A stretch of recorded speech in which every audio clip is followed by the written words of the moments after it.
Pemirsa, pemerintah akan memberlakukan 2 pajak tambahan baru untuk berani tidak menutup, mengusut, memeriksa semua yang terkait dengan tambang-tambang ilegal. Ini dibangun dari dana warga, bukan dari dana desa. Mas Bowo, kalau denger ini, tolong deh, suruh dihitung lagi.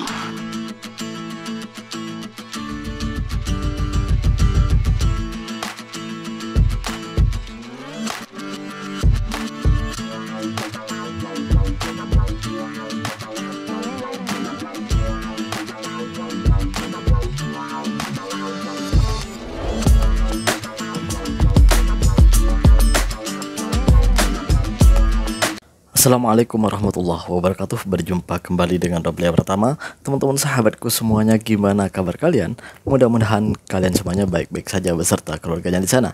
Teman-teman sahabatku, buat kalian yang baru gabung, yang baru nonton video ini, silahkan di subscribe dulu, di like dan di komen guys. Buat teman-teman sahabatku yang udah mendukung support channel ini, terima kasih. Mudah-mudahan kalian semuanya diberikan keberkahan umur, keberkahan rezeki, dimudahkan segala urusannya, baik urusan dunia maupun urusan akhirat. Amin ya rabbal alamin. Teman-teman sahabatku semuanya, seperti biasa guys, kita akan nge-reaction beberapa video yang lagi viral di Indonesia guys. Seperti apa videonya? Ini dia guys.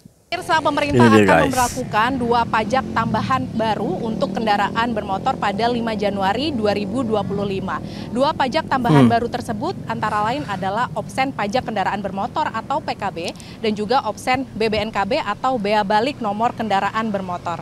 Hal ini sesuai dengan Undang-Undang Nomor 1 Tahun 2022 tentang hubungan keuangan antara pemerintah pusat dan juga pemerintah daerah.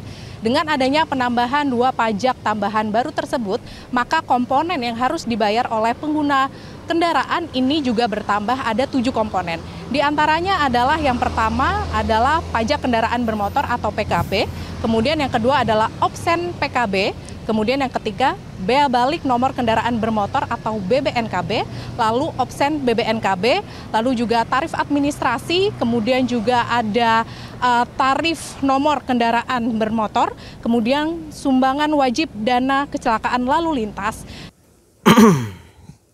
Ada yang naik nih.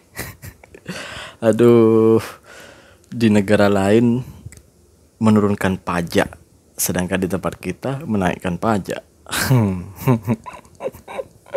Aduh ya Allah, semakin tahun itu bukannya semakin, kita itu bukannya semakin banyak uang ya, malah semakin mundur negara kita ini. Bener, di Malaysia itu pajak motor itu hanya 2 ringgit aja guys bayarnya kalau perpanjang lesen ya, perpanjang apa STN itu. Kalau di sini itu bukan STN guys, tapi Rotex.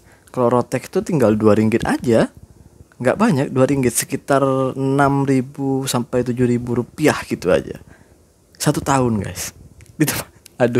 Di tempat kita udah mahal ya, sekarang udah mau dinaikin di tahun 2025 ini, mau bermula 5 Januari ini itu akan naik guys pajaknya.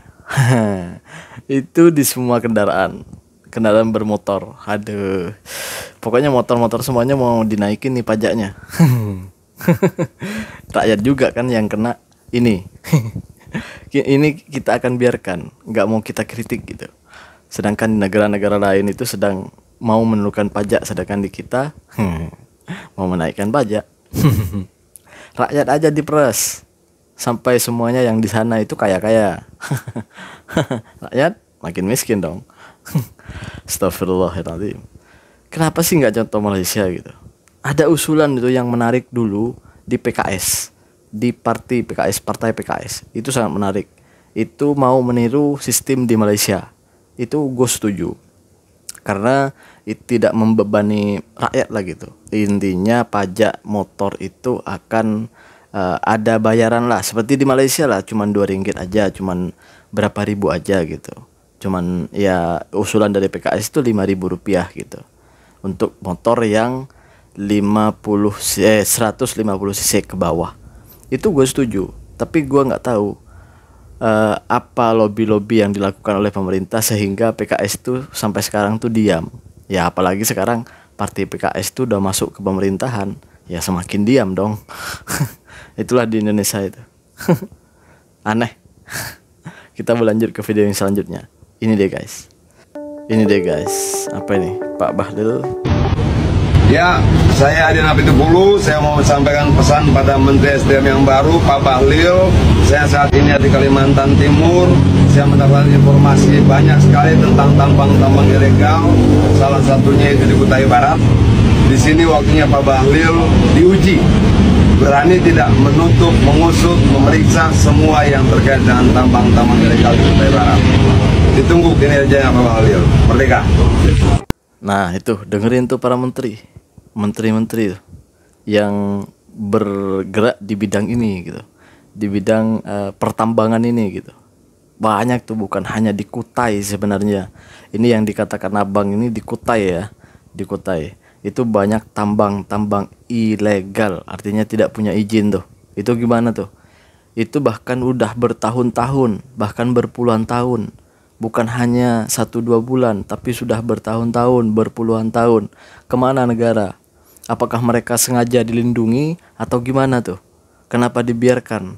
Kan kalau ilegal kita itu nggak dapat apa-apa, negara nggak dapat apa-apa. Yang dapat itu apa? Perorangan. Ini perlu diusut. Siapa di balik dalang ini semuanya? Gue yakin orang-orang ini bekerja bukan hanya tanpa orang dalam. Pasti ada orang dalamnya yang mengendalikan ini semuanya. Usut tuntas itu semuanya. Kenapa dibiarkan? Itu banyak tuh tambang-tambang, bukan hanya di Kutai ini yang ada tambang ilegal, tapi banyak tuh di berbagai tempat tuh. Kenapa nggak diusut? Ada apa? Apakah iya ada oknum-oknum di dalam pemerintahan yang mengendalikan ini semuanya? Ini perlu diusut.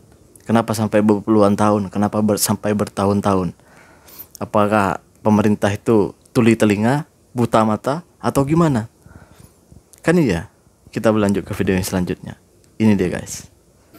Ini dia Sahabat guys. semuanya, 2 orang ini mengaku petugas dari PU untuk mendata jalan setiap tahunnya, sedangkan jalan ini adalah jalan desa Batu Poro Barat, dan jalan beton ini dibangun dari dana warga, bukan dari dana desa. Panjang 4.470 meter itu murni dari dana warga. Apakah betul mereka ini petugas dari PU atau ada udang di balik batu? Mohon bantuannya saudaraku semuanya. Jadi gini, gue tuh ngubungin teman-teman yang ada di Tanjung, di Desa Manggar, yaitu tepatnya di Madura gitu guys. Ini persis kejadiannya dulu di kampungku guys. Di kampungku juga pernah dulu kita itu membuat jalan dicor, kalau kata Indonesia dicor, kalau kata orang sini itu dikonkret guys gitu.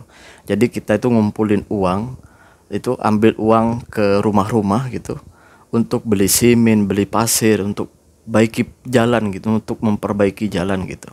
Dan akhirnya kita sudah selesai memperbaiki jalan, tiba-tiba beberapa tahun kemudian tuh ada orang dari pemerintahan, orang kerajaan lah gitulah, yang ukur tuh jalan ya untuk dimasukin data ke pemerintah gitu. Mungkin akan diklaim bahwa ini bahwa ini mungkin kerajaan ini yang buat gitu, pemerintah yang buat gitu. Ya kita nggak terima dong, orang itu yang buat itu masyarakat. Dan sama yang terjadi di Madura ini gitu, sama persis yang terjadi di Madura ini. Dan menurut informasi itu yang saya dengar itu, yang saya terima informasi dari teman-teman, bahwa sudah beberapa hari ini tuh ada orang yang dari pemerintah itu, yang dari kerajaan gitulah ya, datang ke sana untuk mengukur jalan itu, yang dimana dari tahun 2018 sampai sekarang itu masyarakat di sana itu mencari dana, mencari uang untuk memperbaiki jalannya sendiri tanpa bantuan pemerintah, tanpa bantuan siapapun dari pihak pemerintah gitu. Jadi masyarakat bergerak sendiri gitu. Malah diukur, mau diklaim sama pemerintah sendiri gitu. Ini perlu ditangani oleh pemerintah terkait ini. Harus ada klarifikasi. Dulu kita sampai, kalau waktu dulu di kampung kami, karena waktu itu tidak ada sosial media, jadi terpaksa kami itu datang ke pejabat-pejabat yang menangani jalan gitulah, Dulu kami berjuang di situ. Dan ya prosesnya gitu-gitu aja lah. Gua nggak tahu sampai di mana prosesnya. Sampai sekarang itu nggak ada perkembangan apapun.